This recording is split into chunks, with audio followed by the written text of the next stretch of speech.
올해는 3.1운동 제107주년이 되는 해입니다. 3.1운동은 거국적인 독립운동이었습니다. 독립선언서에 서명한 33인 중 15명이 천도교이고 기독교인이 16명, 불교인이 2명인데 기독교인 16명 중 9명이 감리교 목회자였습니다. 또 독립운동이 활발하게 펼쳐졌던 지역을 보면 감리교가 활성화된 황해도, 경기도, 함경도 지역이었습니다. 이를 통해서 우리는 감리교가 3.1운동의 중심 세력이었다라는 것을 알 수가 있습니다. 숫자가 많다는 것을 자랑하려는 것이 아닙니다. 도리어 책임을 말하려고 하는 것입니다. 감리교 목회자가 대거 독립선언서에 서명하고 그리고 감리교 교인들이 참여한 것은 그만큼 감리교회가 대한민국 건국에 대해 책임 있는 존재하고 오늘 대한민국의 평화와 안정과 복음화의 책임을 감당하는 존재로 굳건히 자리를 지켜야 한다는 것을 말씀드리고자 하는 데에 목적이 있습니다. 3.1운동 107주년에 한국교회 총연합회는 다음과 같은 성명서를 발표했는데 간략하게 소개하겠습니다. 107년 전 일제의 총칼 앞에서도 자주 독립을 향한 소년들의 뜨거운 외침은 생명을 갈망하는 함성이었으며 하나님이 주신 존엄을 되찾으려는 신앙의 선언이었다. 이는 총칼이 아닌 만세로 폭력이 아닌 평화로 맞선 비폭력 항거였으며 오늘의 민주공화국 대한민국을 가능하게 한 역사적 결단이었다. 첫째, 한국교회는 진리의 자유를 수호하며 정의 사회를 세워갈 것이다. 둘째, 한국교회는 국민의 생존을 위한 파수꾼이 될 것이다. 셋째, 한국교회는 인도주의 정신으로 창조세계를 보존할 것이다. 넷째, 한국교회는 민족의 존영을 위해 힘쓸 것이다. 다섯째, 한국교회는 근대문화유산을 미래의 가치로 계승하여 공적 책임을 다할 것이다. 이렇게 이제 선언서를 한국교회 총연합회가 발표를 했습니다. 이런 선언문의 내용을 축약하면 책임의식을 가져야 한다라는 요청입니다. 교회는 자신을 세상 구원에 대한 책임 있는 존재로 인식하고 고백하는 자들의 모임을 말하는 겁니다. 성도는 인간만이 아니라 세상과 자연 만물의 구원에 대해 책임지는 존재입니다. 창조세계 보존이란 하나님의 창조 질서 안에서 인간과 만물이 조화와 균형을 이루며 살아가도록 만드는 것을 말합니다. 오늘 우리는 창조세계 보존 문제가 가장 절박하고 급박한 시대를 살아가고 있기 때문에 이러한 창조세계 보존이라는 문제에 더 많은 관심을 기울여야 되고 성명서에 그런 내용을 담고 있습니다. 3.1운동 107주년을 기억하며 기념하며 예배드리는 교회가 그러므로 자연을 돌아보고 이웃을 돌아본 일들이 다시금 우리 마음속에 살아 움직이는 기회로 만들어 갔으면 좋겠고 우리가 그러한 일을 앞장서서 나아가는 그런 교회가 되었으면 좋겠습니다. 아멘. 대한민국은 기독교 선교 역사에 유래를 찾아볼 수 없는데 가장 두드러진 특징 중에 하나는 선교사들이 복음을 전파한 것이 아니라 우리 스스로 복음을 찾고 받아들였고 세계 속에 복음이 가장 활성화되었다라는 거예요. 그렇다면 왜 유달리 한국에서 기독교가 활성화되었을까? 이것을 이제 잘 알려면 우리 역사 고대사로부터 쭉 흐르는 사상과 가치와 이념을 꿰뚫고 있어야 되는데 간략하게 말씀을 드려보겠습니다. 고조선의 건국이념은 홍익인간과 제세이화입니다. 고구려의 건국이념은 광개토대왕 비문에 기록되어 있는데 이도여치와 영락사해입니다. 이도여치란 도로서 세상을 다스린다는 뜻이고 영락사해란 영원히 이 세상을 낙원으로 만든다라는 것인데 이것들은 다 고조선의 이 홍익인간과 제세이화 사상을 그대로 계승한 것임을 알 수 있습니다. 그런데 이러한 전통 사상은 고려가 개국하면서 거의 상실하게 되는데 원인은 고구려의 건국이념이 불교의 뿌리를 두고 있기 때문에 그렇습니다. 고려는 불교 국가였고 그로 인해서 이제 나라가 망했다라는 것을 우리가 역사를 통해서 알 수 있습니다. 조선의 건국 이념은 성리학이에요. 성리학의 기본 개념은 리와 기인데, 리는 모든 존재의 근본 원리, 보편적이고 변하지 않는 도덕적 질서, 하늘의 이치, 우주의 법칙과 같은 것을 말하고, 기란 현실 세계를 구성하는 물질적 요소를 말하는데 인간의 감정, 사물의 형체들을 이루는 힘을 말합니다.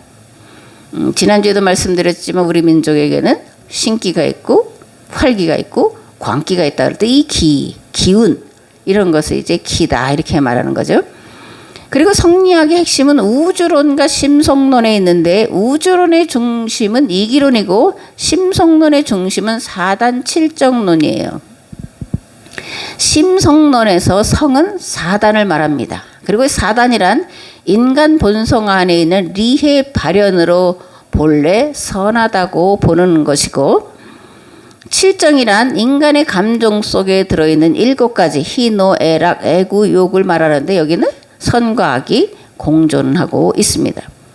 이런 7가지 감정이 잘못 발현되면 분노, 미움, 노여움, 두려움, 욕망으로 나타나게 되고 이로 인해 많은 사회 문제가 대두됩니다. 그래서 조선 성리학자들은 부정적이고 악한 감정을 본성의 선함으로 돌이키기 위해 수양을 쌓는 데 노력했는데 그것을 거경궁이다. 경에 거하고 리를 공부한다 이런 겁니다. 거경궁리란 우주 만물의 생성 소멸의 원리와 이치를 깊이 연구하고 이를 통해 인간이 마땅히 행해야 할 도리를 깨닫고 마음을 항상 바르게 유지하기 위해 수양을 쌓는 것을 말하는데, 대표적인 성리학자인 퇴계 이항은 리를 중시하면서 인간 내면의 수양을 강조했습니다. 반대로 율곡이인은 현실 정치와 제도에 관심을 기울였기 때문에 기의 역할을 중시했고 이를 통해서 분열되고 헝클어진 조선사회를 통합하는 데에 힘을 썼던 것을 알 수가 있습니다. 그런데 놀라운 사실은 성리학 국가 조선이 망하게 되었을 때 성리학자들이 그리고 국민들이 애통해하지 않았다라는 거예요. 어떻게 이런 일이 일어날 수 있었을까? 성리학의 권위가 땅에 떨어졌기 때문에 이런 일이 일어났다라는 거예요. 그리고 놀랍게도 유학자들이 자진해서 가톨릭으로 그리고 개신교로 개정하기에 이르렀다라는 겁니다. 실학파의 등장과 개화파의 등장은 개신교가 급속히 전파되는 계기가 되었고 1910년 한일 병탄 이후 9년 뒤인 김인년에 일어난 3.1 만세 운동은 왕정 복고를 꾀한 것이 아니라 새로운 나라 건설을 위한 운동이었고 개신교가 중추 역할을 담당했다라는 것을 통해서 우리가 알 수가 있습니다. 대한민국의 건국 이념은 기독교 정신과 가치의 그 뿌리를 두고 있습니다. 초대 대통령 이승만은 한성 감옥에 갇혀 있으면서 본격적으로 기독교 서적을 읽게 되고 개종하기에 이르렀고 한성 감옥에서 생각하고 계획한 것이 기독교 입국론이에요. 기독교를 통해서 새로운 나라를 건설하겠다, 부흥하는 나라를 만들겠다. 이것이 이제 한성 감옥에 있으면서 기독교를 개종하고 세운 이승만의 기독교 입국론이라는 거예요. 아멘.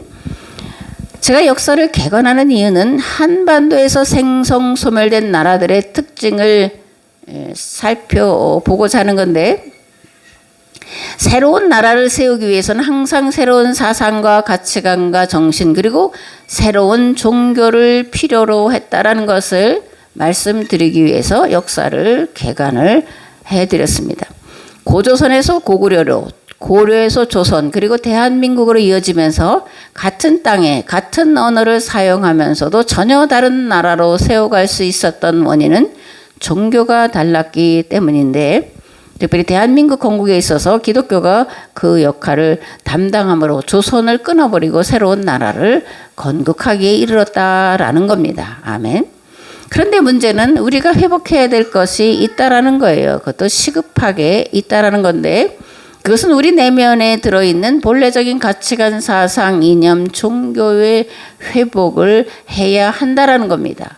그리고 그것이 성경과 만나 새롭게 해석하고 적용하는 작업을 서둘러야 한다라는 거예요. 그래야 세상을 새롭게 할 수 있고 혼란과 무질서를 바로잡을 수 있습니다.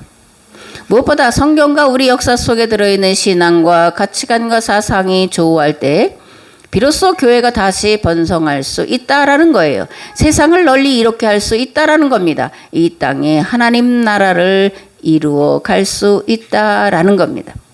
하나님 나라가 이 땅에 임하게 하는 일을 한국교회, 특별히 감리교회가 감당할 수 있다라는 겁니다. 아멘.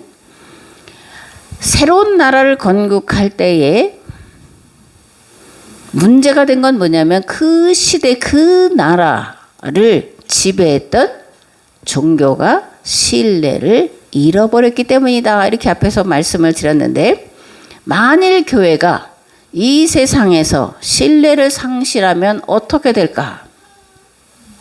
우리 역사에서처럼 철저하게 세상으로부터 버림받을 것입니다.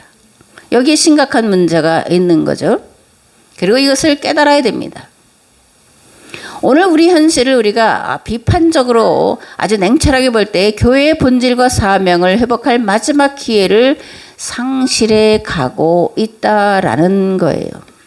이단과 사이비는 무섭도록 교세를 확장해 나가고 있습니다.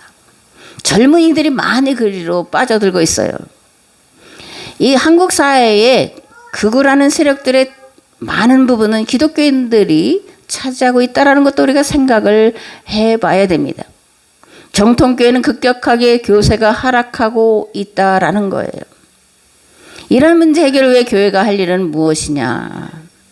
말씀으로 돌아가는 운동의 모든 힘과 역량을 기울여야 하고 이 일을 이루기 위해 기도에 전념해야 한다라는 겁니다. 교회는 어두운 세상을 밝히는 빛으로 온전히 회복되어야 되고 맛을 내고 썩어짐을 방지하는 소금의 역할을 온전히 담당하기 위해 모든 것을 쏟아부어야 한다라는 거예요. 그리고 이 일은 인간의 힘과 노력으로 만드는 것이 아니라 전적인 성령님의 개입하심으로만 가능하다라는 것을 철저하게 인정하는 겁니다. 이 일을 위해 기도하고 행동하는 복된 성도 되시기를 우리 주 예수 그리스도의 이름으로 축복합니다. 아멘. 두려운 것은 하나님은 촛대를 옮기시는 분이시라는 거예요. 한국교회에서 그런데 촛대를 옮기신다면 어떻게 될까? 에베소 교회에 사도 요한이 선포한 말씀처럼 될 수 있다라는 걸, 이런 것을 분명하게 알아야 합니다. 에베소 교회는 소아시아 7교회의 모교회였습니다. 사도 바울이 가장 오래 머물면서 복음을 증거한 것이고 사도 요한이 머물면서 목회했고 마지막까지 머문 것도 에베소예요. 그리고 가장 많은 순교자가 나온 것도 에베소 교회였습니다. 이런 에베소 교회의 사도 요한은 이렇게 선포를 합니다. 에베소 교회의 사자에게 편지하라. 오른손에 있는 7뼈를 붙잡고 7 금촛대 사이를 거니신 이가 이르시되 내가 네 행위와 수고와 네 인내를 알고 또 악한 자들을 용납하지 아니한 것과 자칭 사도라 하되 아닌 자들을 시험하여 그의 거짓된 것을 네가 드러낸 것과 또 네가 참고 내 이름을 위하여 견디고 게으르지 아니한 것을 아노라. 그러나 너를 책망할 것이 있나니 너의 처음 사랑을 버렸느니라. 그러므로 어디서 떨어졌는지를 생각하고 회개하여 처음 행위를 가지라. 만일 그리하지 아니하고 회개하지 아니하면 내가 네게 가서 네 촛대를 그 자리에서 옮기리라. 오직 내게 이것이 있으니 내가 니골라당의 행위를 미워하는도다. 나도 이것을 미워하노라. 귀 있는 자는 성령이 교회들에게 하시는 말씀을 들을지어다. 이기는 그에게는 내가 하나님의 낙원에 있는 생명나무의 열매를 주어 먹게 하리라. 아멘. 이단 사상이 난무한 그런 세계 속의 에베소 교회가 신앙의 정체성을 지키기 위해서 이렇게 견고하게 문을 닫고 있는 그런 모습을 보게 됩니다. 그러면서 교리화되고 그리고 도구화된 그런 상태까지 가기에 이르렀다라는 그런 징조를 보면서 사도 요한은 처음 사랑을 회복해라. 그렇지 않으면 촛대를 옮길 거다라는 무서운 말씀을 선포하고 있다라는 거예요. 아멘. 3.1운동 107주년 되는 주일 아침에 우리의 지나온 역사를 간략하게 말씀을 드렸습니다. 새 시대는 새로운 종교와 가치관 그리고 신앙을 요구한다고 말씀드렸습니다. 문제는 기독교 말고 다른 종교가 있냐라는 거예요. 대안이 될 다른 종교가 있냐라는 건데 없다라는 거예요. 그러면 오늘 우리는 어떻게 해야 될까를 정말 고민해야 한다라는 것을 우리가 인식을 해야 한다라는 겁니다. 구약과 신약 모두는 새로운 나라 건설에 초점이 맞춰져 있습니다. 거룩한 나라 또는 하나님 나라는 세상에 속한 나라들을 폐하고 전혀 새로운 나라 건설을 목적하고 기록하고 있다라는 거예요. 모세를 통해 거룩한 나라 건설을 꿈꾸시고 이루어지도록 역사하신 하나님께서 그 일이 실패하기에 이르렀을 때에 친히 세상의 사람으로 오셨고 그 일을 대행할 공동체를 세워 놓으셨는데 교회라는 겁니다. 그러므로 교회는 한시도 세상 구원 공동체라는 정체성을 잊어서는 안 됩니다. 교회의 정체성을 상실할 때 교회의 권위는 땅에 떨어지고 하나님과 세상으로부터 처절하게 버림받을 것이기 때문입니다. 우리는 그 마지막 기회를 지금 살아가고 있다는 것을 마음에 새겨야 될 줄을 믿습니다. 아멘. 방금 말씀드린 것처럼 우리가 믿는 여호와 하나님은 새로운 나라 건설을 위해 역사를 주관하시고 주관해 오신 분이십니다. 새로운 나라 건설의 역사를 교회에 맡기시고 그 일을 이루도록 오래 참고 기다리고 계시는 분이십니다. 오늘 교회는 이러한 하나님의 계획에 눈 떠야 합니다. 하나님의 절박함과 간절함에 눈 떠야 합니다. 그래서 그 하나님의 소원을, 하나님의 절박함과 간절함을 이루어 드려야 한다라는 거예요. 하나님께서 반드시 이루셔야 할 새로운 나라, 그 나라를 우리는 하나님 나라다, 천국이다 이렇게 말합니다. 근데 그 나라는 누구나 골고루 그리고 최선을 다해 일해서 가정을 꾸려가는 나라예요. 다른 사람을 돕고 세우는 일에 모두가 그리고 먼저 섬기기를 다하는 나라입니다. 하나님의 말씀을 듣고 행하는 삶을 통해 모두가 평안, 자유, 행복을 누리며 살아가는 나라입니다. 이 땅에 반드시 이루어야 할 이러한 나라 건설을 위해 우리 모두가 정말 총매진, 이런 옛날에 이런 표현들 많이 썼는데 총매진 해야 될 때고 그 일에 총매진하시는 여러분 되시기를 우리 주 예수 그리스도 이름으로 축복합니다. 아멘. 오늘 함께 나눌 말씀은 마태복음 11장 1절에서 15절 말씀인데 봉독을 하겠습니다. 예수께서 12 제자에게 명하시기를 마치시고 이에 그들의 여러 동네에서 가르치시며 전도하시려고 거기를 떠나가시니라. 요한이 옥에서 그리스도께서 하신 일을 듣고 제자들을 보내어 예수께 여짜오되 오실 그이가 당신이오니이까 우리가 다른 일을 기다리오리이까. 예수께서 대답하여 이르시되 너희가 가서 듣고 보는 것을 요한에게 알리되 맹인이 보며 못 걷는 사람이 걸으며 나병 환자가 깨끗함을 받으며 못 듣는 자가 들으며 죽은 자가 살아나며 가난한 자에게 복음이 전파된다 하라. 누구든지 나로 말미암아 실족하지 아니하는 자는 복이 있도다 하시니라. 그들이 떠나매 예수께서 무리에게 요한에 대하여 말씀하시되 너희가 무엇을 보려고 광야에 나갔더냐? 바람에 흔들리는 갈대냐? 그러면 너희가 무엇을 보려고 나갔더냐? 부드러운 옷 입은 사람이냐? 부드러운 옷을 입은 사람들은 왕궁에 있느니라.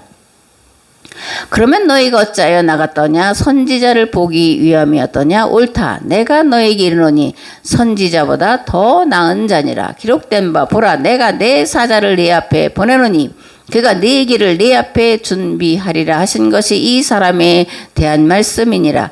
내가 진실로 너희에게 이르노니 여자가 낳은 자 중에 세례 요한보다 큰 이가 일어남이 없도다. 그러나 천국에서는 극히 작은 자라도 그보다 크니라. 세례 요한의 때부터 지금까지 천국은 침노를 당하나니 침노하는 자는 빼앗으리라. 세례 요한의 때부터 모든 선지자와 율법이 예언한 것은 요한까지니 만일 너희가 즐겨 받을진대 오리라 한 엘리야가 곧 이 사람이니라. 귀 있는 자는 들을지어다. 아멘. 예수님이 세례 요한을 말씀하시면서 오리라고 약속된 엘리야가 바로 이 사람이다 이렇게 이제 소개를 하고 있죠. 방금 봉독해드린 말씀은 세례 요한의 의심과 그의 질문에 대해 답해 주시고 평가해 주시는 예수님의 말씀이 기록되어 있습니다. 세례 요한은 감옥에 갇혀 있었습니다. 그러면서 예수님에 대해 소문을 듣고 그리고 그 소문을 통해서 예수님의 사역에 의문을 가지게 되었다라는 거예요. 그래서 제자들을 보내서 오실 그이가 당신이냐 아니면 우리가 다른 일을 기다려야 하느냐 이렇게 질문을 하고 있다라는 거예요.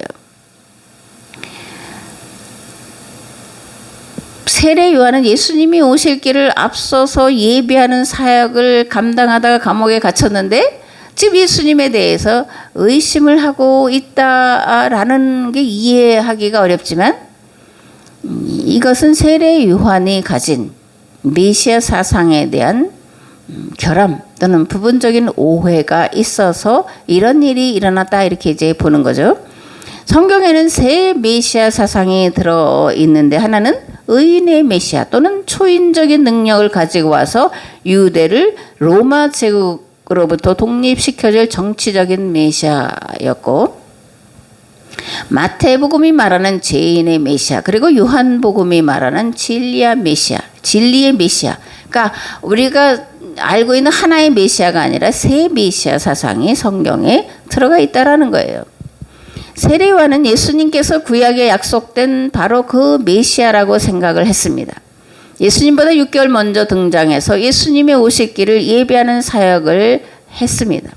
짐승으로 드리던 속죄제를 죄사함의 물세례로 바꾸고 예배를 제사가 아니라 말씀으로 개혁을 했습니다. 그리고 율법과 계명의 말씀을 삶으로 실천하라고 선포를 했습니다. 그런데 어떻게 됐다라는 거예요? 감옥에 갇혀 있으면서 자신이 생각했던 메시아에 대한 생각에 의문이 들기 시작했다라는 거예요. 세례 요한은 어쩌면 급진적인 방법으로 유대 사회를 개혁하고 그리고 특별한 방법으로 하나님 나라를 실현하리라고 기대했을 거다 이렇게 우리가 이제 유추해 볼 수 있습니다. 근데 예수님이 병든 자들을 고치고 가난한 자들을 돌아보는 일들을 하시는 걸 보면서 이거 뭔가 내가 가진 예수님에 대한 생각이 잘못된 건 아닌가 이렇게 이제 의문을 가지게 되었다라는 거예요. 예수님은 세례 요한의 고민에 대해서 맹인이 보며 못 걷는 사람이 걸으며 나병 환자가 깨끗함을 받으며 못 듣는 자가 들으며 죽은 자가 살아나며 가난한 자에게 복음이 전파된다 하라. 누구든지 나로 말미암아 실족하지 아니하는 자는 복이 있도다. 그러니까 지금 세례 요한이 실족할 지경에 이르렀다라는 거죠. 예수님의 구원 사역에 대해서 오해가 있었기 때문에 이런 일이 벌어졌다라는 거예요. 특별히 병자를 고치는 예수님의 구원 사역에 대한 이해가 부족했던 것을 우리가 알 수가 있습니다. 작은 오해, 작은 이해 부족이 일평생 달려갈 길을 달려가던 세례 요한의 발목을 잡았고 그 일을 해결하기 위해서 제자들을 예수님께 보내서 질문했다라는 겁니다.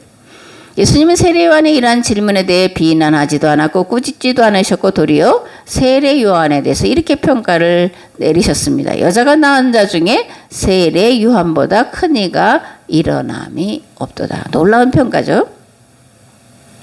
예수님은 세례 요한의 무엇을 보고 이러한 평가를 하셨을까?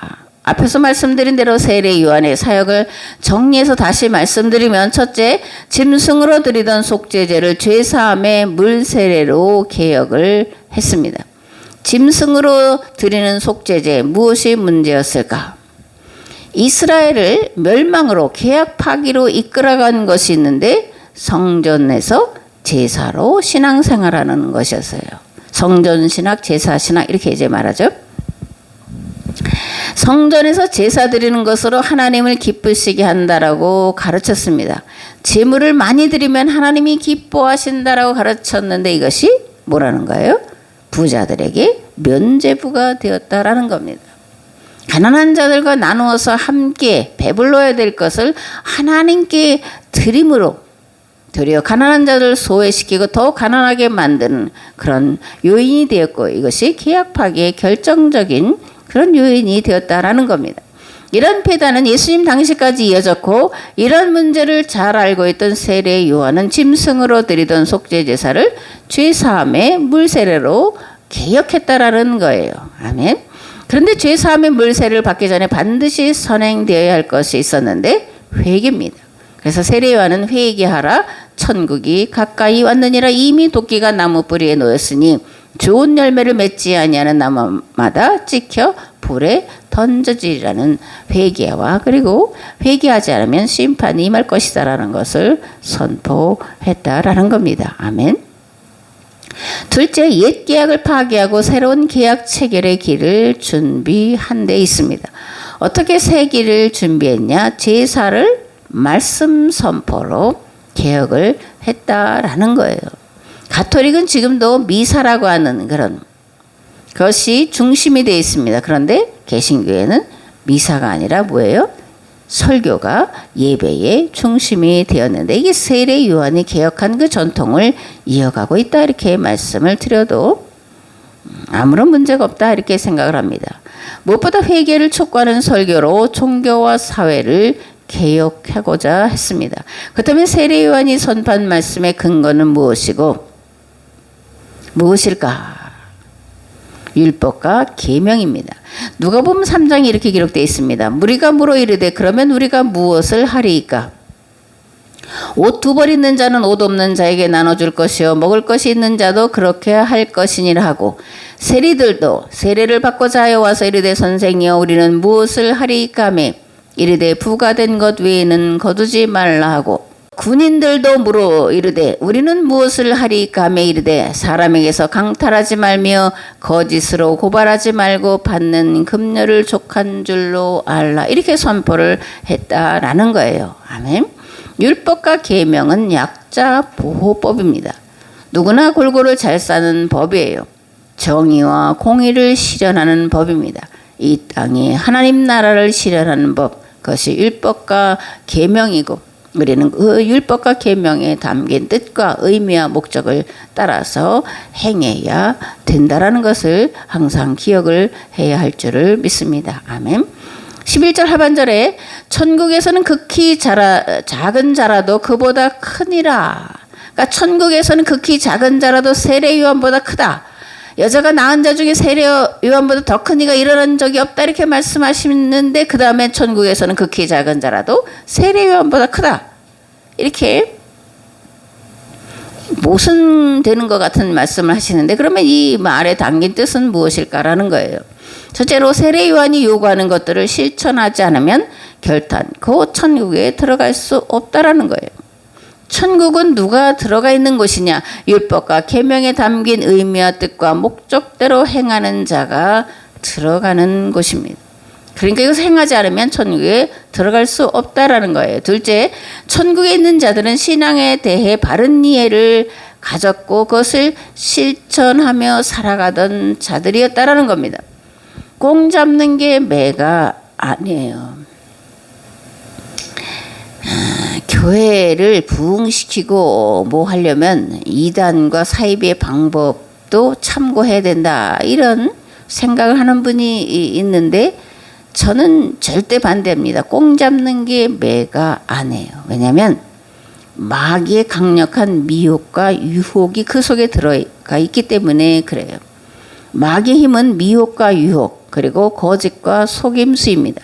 잘못된 이해를 가지고 열심히 신앙생활하는 것은 마귀의 속임수예요. 그러므로 성도는 하나님과 성경과 역사에 대한 바른 이해를 얻기 위해 말씀과 기도를 게을리하지 않아야 합니다. 성령의 도우심을 얻기 위해 겸손히 무릎 꿇어야 합니다. 그리고 성령님의 인도하심을 위해 귀 기울여야 합니다. 아멘. 12절에 세례 요한의 때부터 천국은 침노를 당하나니 침노하는 자는 빼앗느니라 하는 말씀의 의미는 또 무엇일까?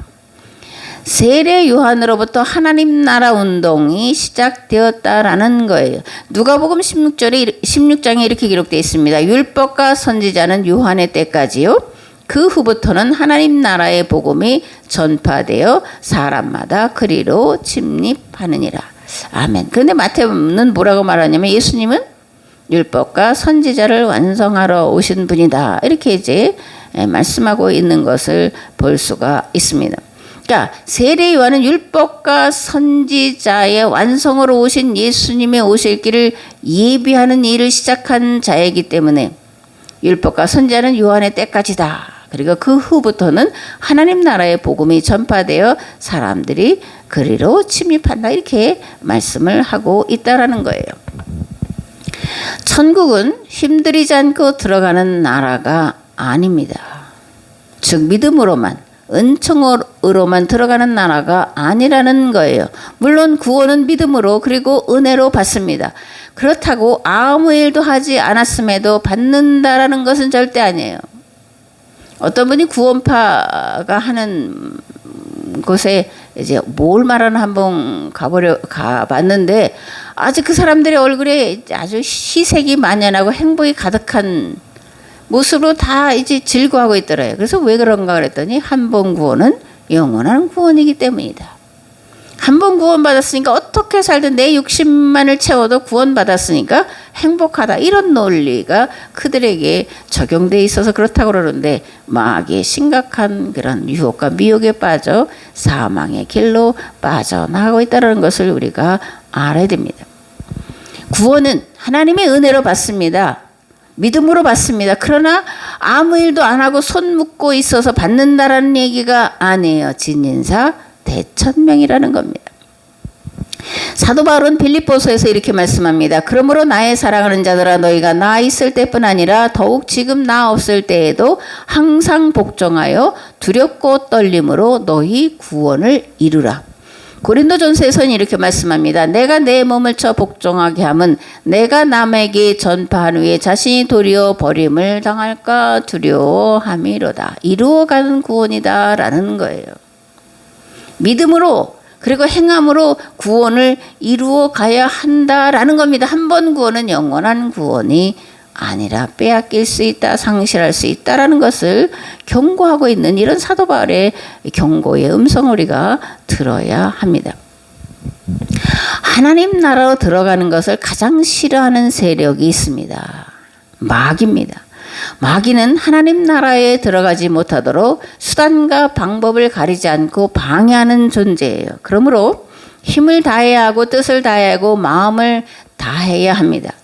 그러나 그것으로 다 되는 것이 아니라 성령님의 도우심이 있음을 분명하게 인식하고 성령님의 도우심을 구하는 기도가 항상 있어야 된다라는 겁니다. 아멘.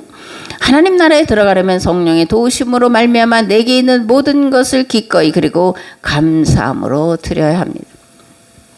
자기를 부인하고 자기 십자가를 지고 예수님이 가신 그 길을 따라가야 합니다. 죽음으로 사는 길, 버림으로 얻는 길, 낮아짐으로 높아지는 길. 그것이 하나님 나라로 나아가는 길인데 이것은 거듭 말하자면 인간의 노력으로만 되는 것이 아니라 전적인 성령님의 도우심이 함께 있어야 하는데 하나님 100%, 인간 100%라는 겁니다. 성령님의 도우심으로 이 구원의 길을 향해 가는 그 길에서 승리하는 우리 모두가 되기를 주 예수 그리스도의 이름으로 축복합니다. 아멘.